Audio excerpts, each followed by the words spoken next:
하박국 1장 1절로 4절까지 보겠습니다. 하박국 1장 1절 선지자 하박국이 묵시로 받은 경고라. 여호와여 내가 부르시어도 주께서 듣지 아니하시니 어느 때까지리이까. 내가 강포로 말미암아 외쳐도 주께서 구원하지 아니하시나이다. 어찌하여 내게 죄악을 보게 하시며 폐역을 눈으로 보게 하시나이까.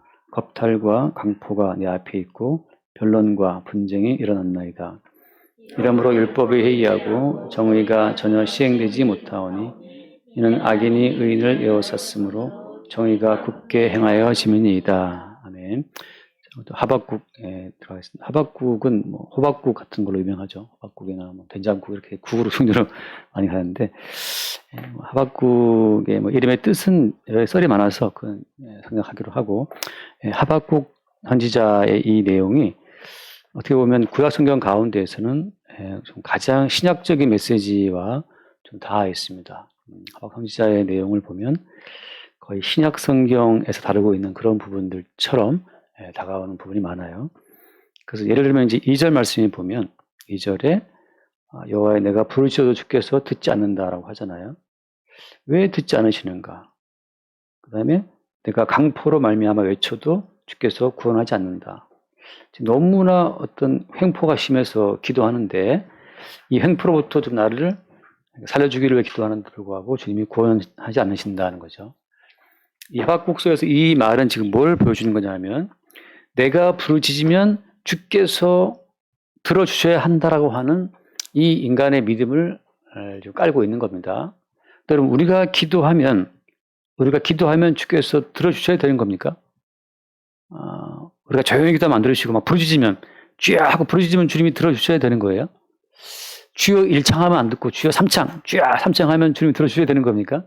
그러니까 우리가 기도하면 주님이 들어주셔야 한다라고 하는 어떻게 보면 좀 터무니없는 믿음에 대해서 주님이 먼저 그걸 이제 폭로하시는 거예요. 우리가 기도를 하고 또 해도 하나님이 들어주셔야 될 의무는 없는 겁니다.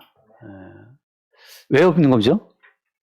이게 참 중요하죠. 우리가 기도를 해도 하나님이 들어주시지 않아도 상관없다는 것은 어디에 근거를 두고 말할 수 있는 거예요?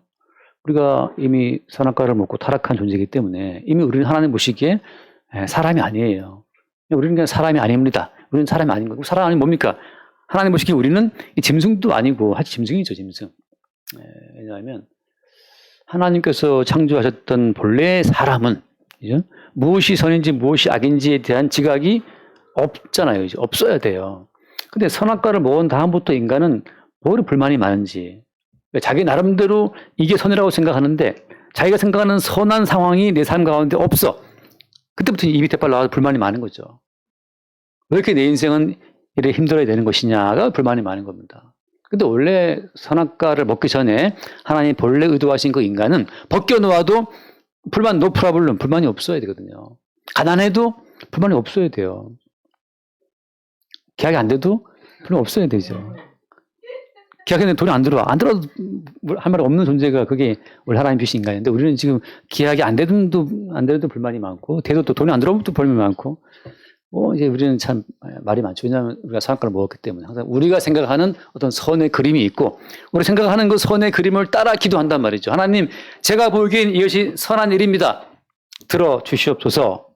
하나님 말씀하시기는 네가 볼 때 선하다고 하는 그 개념이 나랑 뭔 상관이 있는데 네가 볼 땐 선하지만 내가 볼 땐 선이 아닌데 이런 거란 말이죠. 그래서 여호와여 내가 부르시도 주께서 듣지 않으십니다.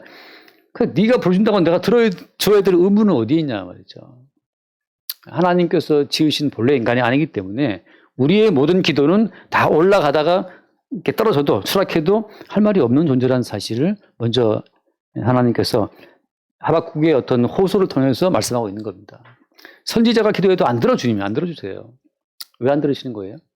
들으실 의무가 하나님께는 없고 우리 인간들은 하나님 보시기에 뭔가 달라고 요구할 만한 입장에 있지 않다는 거죠.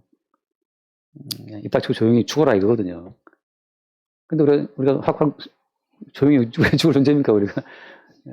그 전까지 우리 막 외치고 부르짖고 난리 나죠.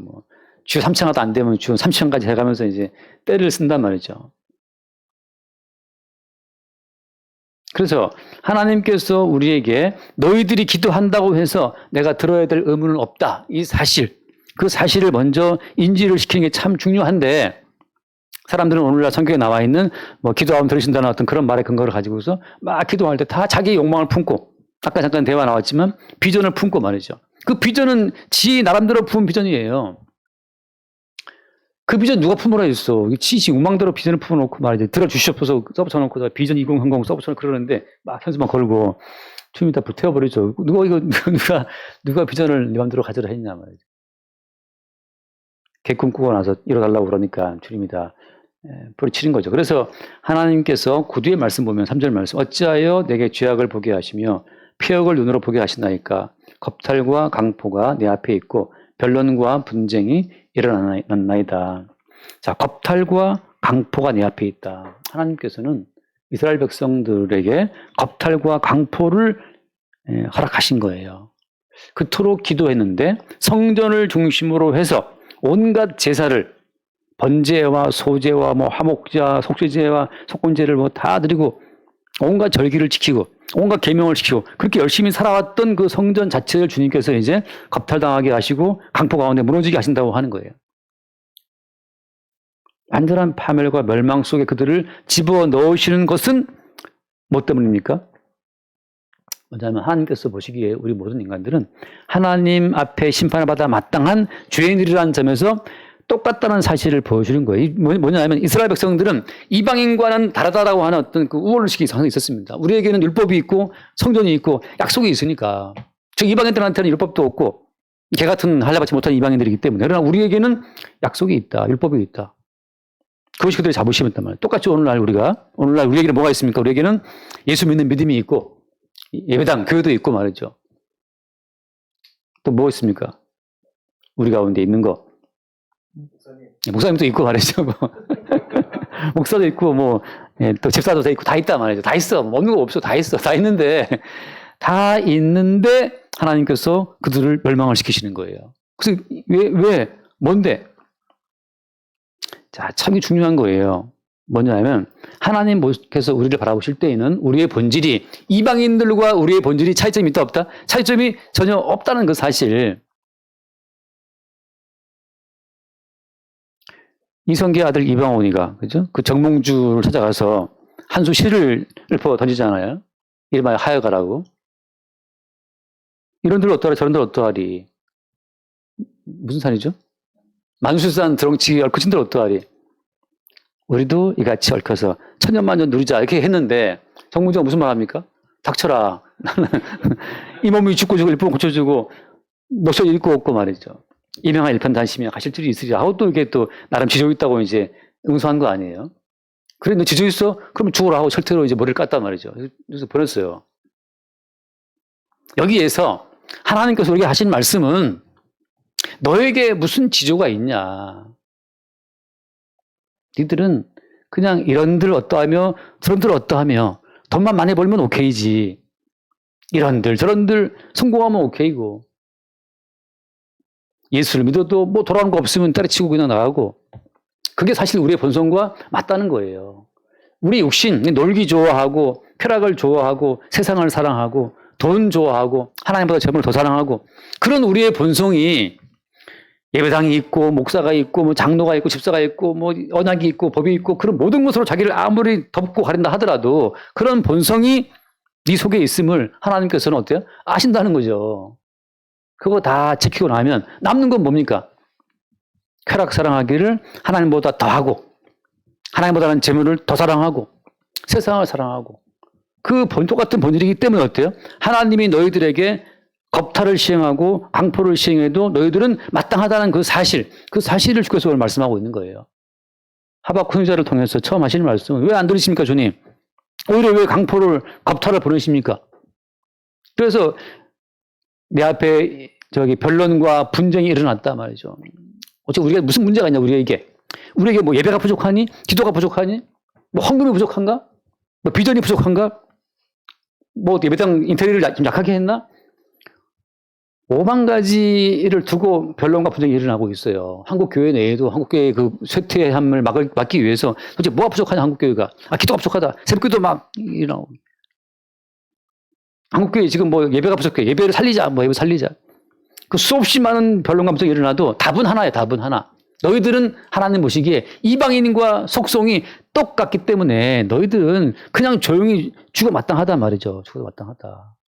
오히려 우리에게는 믿음이 있다라고 스스로 믿음의 지조를 내세웠던 그 베드로의 그 강력한 어떤 충성, 그 믿음을 주님 어떻게 합니까? 주님이 3번 부인하게 하는 과정으로 그 머리를 깨버리죠. 네한테 무슨 지조가 있어? 너에게 무슨 믿음이 있어?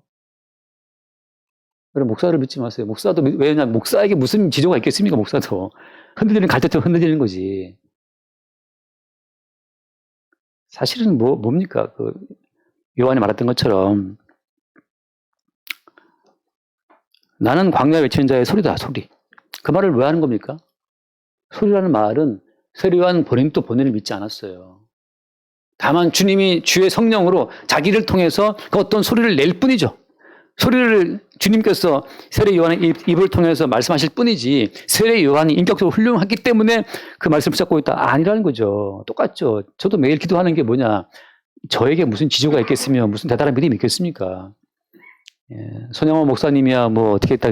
예, 저는 손양호 목사처럼 한 대 맞으면 저는 됐다. 어떤 분은 되게 자기는 되게 아픈 거 싫어하는데 나중에 진짜 그 막 때리면서 막 예수 부인하려면 어떡할 거냐 걱정하더라고요. 제가 빨리 부인하라고. 예. 괜히 10대 맞고 부인하지 말고 한 대 맞고 바로 부인하라고. 왜 맞고 아픈데 부인하니까 먼저 미리 없어 부인하세요. 정몽주처럼 나는 절대 부인하지 않을 것 같다. 저 철퇴로 머리 깨집니다. 순교는 우리의 의지와 신념으로 하는 것이 아니고 순교는 성령으로 말미암아 되는 거예요. 스데반은 성령이 충만하게 임하니까 돌이 날아와도 얼굴 표정이 천녀처럼 이렇게 빛났다고 말하고 있잖아요. 성령께서 역사하시면 그때 100대 1000대를 맞아도 까딱없어요. 그냥 예수를 시인하지만 지금 성령께서 역사하지 않는데 본인의 의지로 이 명한 일 변화시를 할 수 있으자 그러면 이제 빨리 죽는 거죠.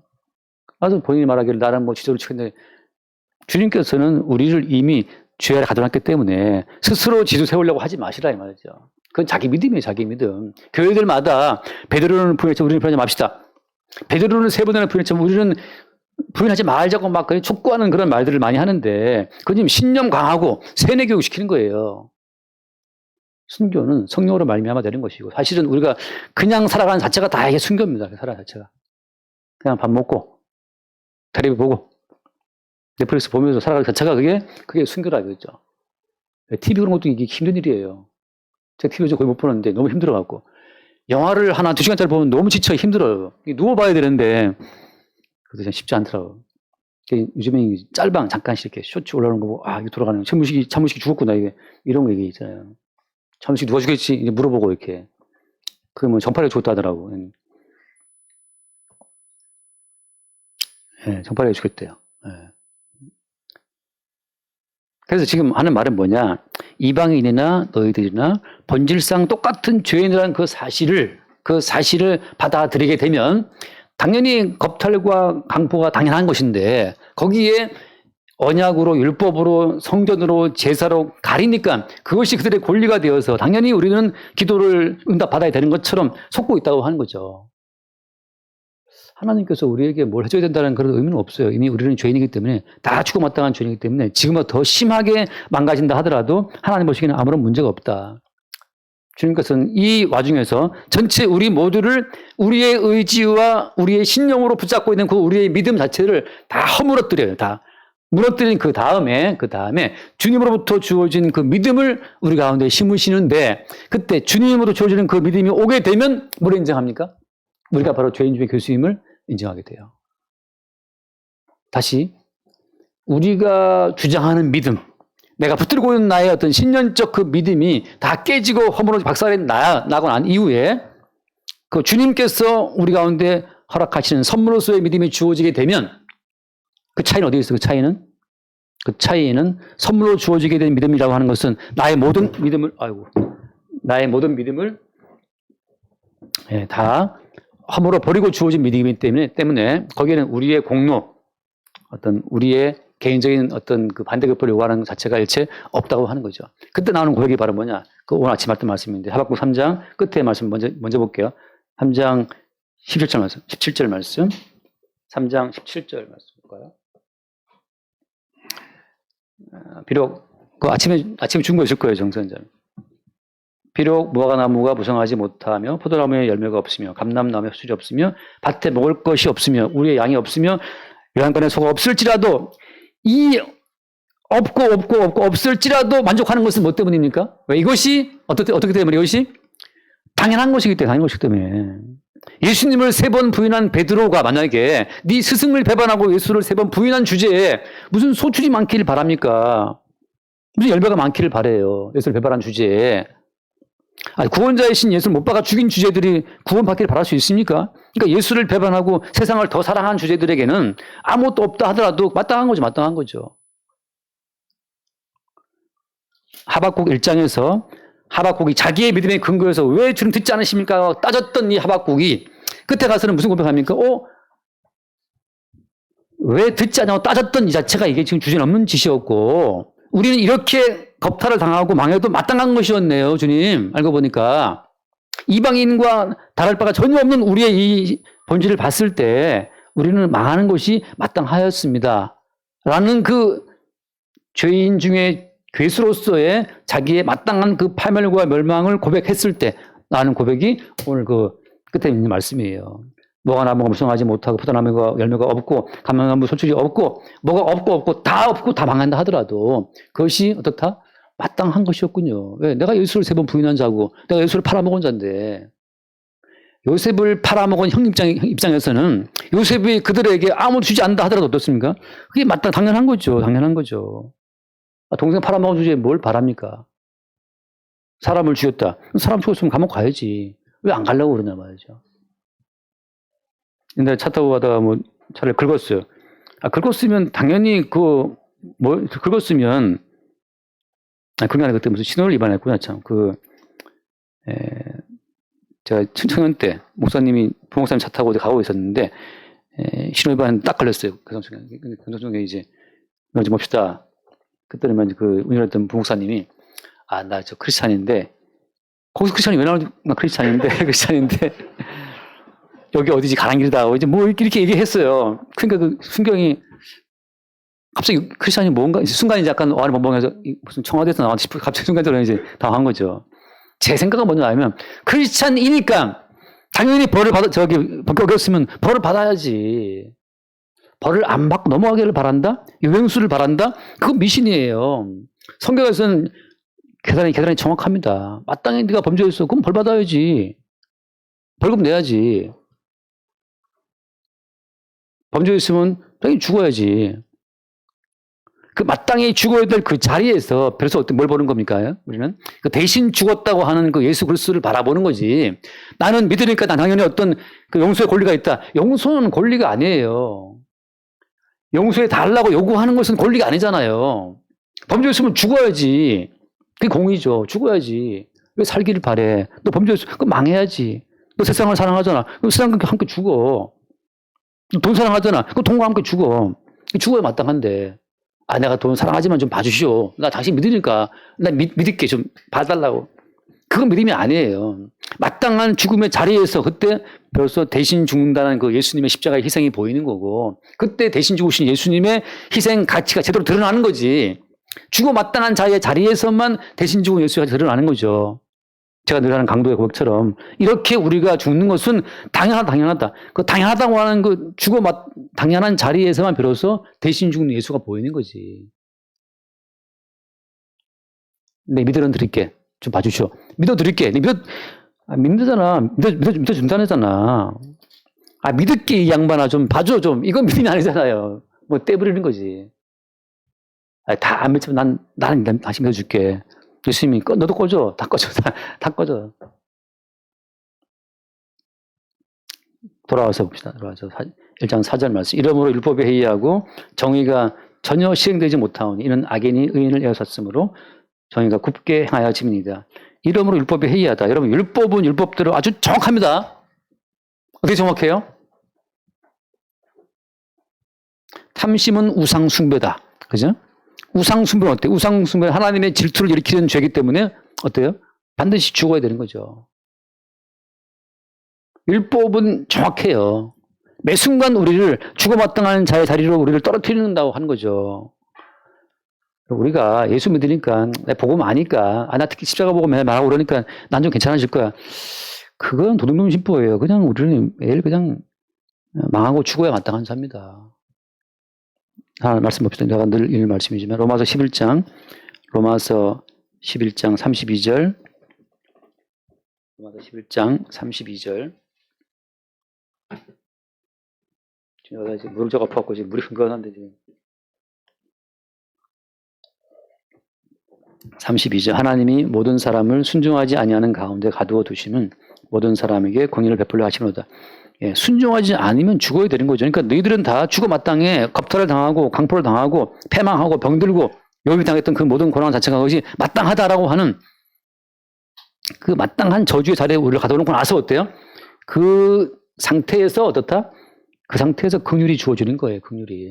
율법은 율법대로 빈틈없이 시행되어서 우리가 숨만 쉬어도 넌 죽어 마땅한 자예요. 숨만 쉬어도. 왜? 우리는 쉴 때마다 악한 생각을 품고 뭐 비전을 품고 욕망을 품고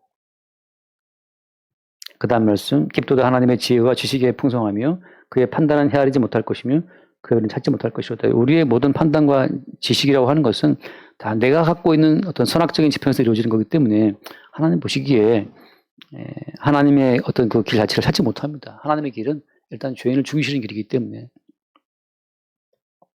하나님이 오늘 또 우리를 매일 허무시고 허물어뜨리고 죽인다는 사실. 바꿔 말하면 내가 가지고 있는 나의 믿음이 가짜 믿음이라는 사실. 어떤 믿음입니까?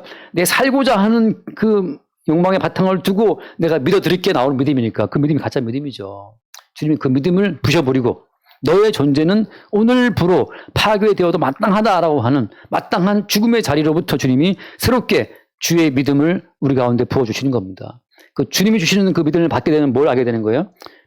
주님 주신 믿음이 내게 들어오게 되면 우리가 망하는 것은 참 마땅하구나. 우리가 주님을 사랑하는 것이 아니라 세상을 사랑하니까. 어떤 권리가 있고 자격이 있어서 저 앞에 뭘 요구할 수 있다? 그런 게 없어요. 없다는 사실을 보게 되고 지금 나에게 소출이 없고 열매가 없고 아무것도 없다 하더라도 우리에게 용서의 은혜를 베풀어 주시는 그 주의 은혜로 우리가 살고 있다는 사실을 알게 하는 거죠. 그게 주님 주시는 믿음입니다. 우리가 시작하는 그 모든 믿음은 매일 부서지고 깨지고 오직 주께서 우리가 허락하시는 그 새로운 믿음으로 말미암아서 우리 가운데 주님이 드러나는 거예요. 그래서 아까 오전에 드린 말씀처럼 모든 성도는 임산부처럼 예수님을 담고 있는 하나의 신부의 입장이라고 하는 거죠. 이제부터 그 여자는 자기 나름대로 어떤 색깔을 주장할 수가 없어요. 이스라엘은 왜 깨진 겁니까? 이스라엘이 하나의 신부라면 주님의 그 복음이 들어가는 순간 이스라엘이라는 그 나라를 깨버려, 찢어버리고 나서 그동안 유지해왔었던 이 나라가 가짜였네를 알게 하는 거죠. 매일매일 우리 안에 오신 주님은 오늘까지 믿은 내 믿음이 가짜라는 사실을 드러냅니다. 드러내는 거예요. 여러분 이거 아시겠어요? 우리가 80년을 살아도 저희 어머니 우리 이제 80인데 80년을 살아도 80이라는 세월을 늘어뜨리는 게 아니라 주님께서는 80이라는 이 80년 긴 세월을 이렇게 세워서 단 하루로 이렇게 딱 그죠? 그러니까 96 권사님의 하루 또 하루 쭉 쌓아서 전체가 하루예요. 전체가 하루. 뭐 솔저렌치 진 소설 있잖아요. 이반 뭐죠? 하영아 뭐지 그 무슨 이반 누구의 하루라는 제목 있잖아. 그 솔저렌치 진 소설 가운데 있어요. 이반 뭐 어쩌고 뭐시기 하루라는 그 소설이 있거든요. 그 책에 보면 그 주인공이 10년간 포로 강제 수용소에 갇혀갖고 똑같은 생활을 하거든요. 몇 시에 일어나서 뭐 하고 노동하고 뭐 하고 그 똑같이 10년간 똑같이 그래서 그 결론은 뭐냐? 10년간 살았지만 10년을 하루처럼 살았다. 10년의 세월이 그냥 하루의 반복이에요. 모든 인간은 하루의 무한 반복이에요. 하루의 무한 반복. 좀 먹고 자고 일어나고 일하고 또 먹고 자고 일하고 반복이죠. 아무리 사람이 100년을 살아도 주님께서는 100년의 세월을 하루의 단위로 딱 세워버리죠. 주님 보시기에 하루밖에 없어요. 이스라엘이라고 하는 그 나라를 주님이 수시로 깨버리는 것은 뭐 때문이다? 그 속에 진짜 생명과 진짜 믿음을 달아주시기 때문에 이스라엘은 폭파되고 해체되고 깨지는 거예요. 임산부 속에 어린 아이가 움직일 때마다 그 임산부의 모든 개인적 개성이 사라지는 것처럼 젊을 때는 뭐 예쁜 날씨나 어쩌고 근데 배에 튀어나오죠. 살 다 터가지고 막 살은 다 갈라지죠. 살 갈라지면 그것도 무슨 약 발라서 발라가고 또 그 살 트는 거 막아야 되지. 그냥 사람이 사람답지 않게 돼버려요. 그 속에 있는 생명 때문에. 똑같이 주님께서 우리 안에 오시게 되면 계속 우리 다음을 깬다니까요. 깨요. 난 이렇게 살아야지, 이렇게 살아야지. 그건 헛소리고 주님 깨버려요. 무엇으로 오직 그리스도 예수만 산출되고 드러나는 그리스도 예수의 증인으로 우리의 자아됨 자체를 주님이 매일매일 해체하고 깨버린다는 거죠. 그게 이스라엘이에요. 이스라엘은 뭘 오해했느냐? 내가 하나님을 믿으니까 우리 이스라엘의 이스라엘됨을 계속 지켜나갈 수 있다. 자랑스러운 이스라엘로. 자랑스러운 이스라엘 없어요. 겁탈과 강포가 시행돼서 다 깨져버리죠. 똑같이 성도는 누구냐? 성도는 내가 생각하는 고생하는 인생을 살아가야지. 천만의 말씀. 그거 매일 깨뜨리는 죄 작업이 시행됩니다. 나로서 나의 이미지를 유지할 수가 없어요. 매일매일 뭘 보는 것이냐. 주님 나는 죄인 맞네요. 나는 막내도 마땅합니다. 그러면서 자기 속에서 새롭게 튀어 올라오는 그 생명의 예수 그리스도를 바라보게 되는 그들이 성도고 그들은 어디 가서도 그러니까 자기됨을 내가 이런 살아왔다. 내가 40년을 노력해서 이렇게 살았다. 그 자기 인생에 살아온 인생의 어떤 증인으로 기능할 수가 없어요. 산모들이 입덧 애게 하고 그러는데 너 왜 그러냐고 입덧 했구나. 먹는 것도 내 마음대로 먹을 수 없게 이 속에 생명이 작동하는 것처럼 그리스도 예수의 살아계심이라고 하는 것은 내가 생각하는 나의 나됨을 유지할 수 없도록 우리를 끌어간다고 하는 거죠. 그게 여러분 즐겁습니까? 그게 아픔인데 그래서 예수 그리스도의 이름을 말미암아 고난받고 핍박받고 괴로움당하는 그것이 복이다. 네 속에 새로운 생명이 있다는 것이 복이라고 하는 거예요.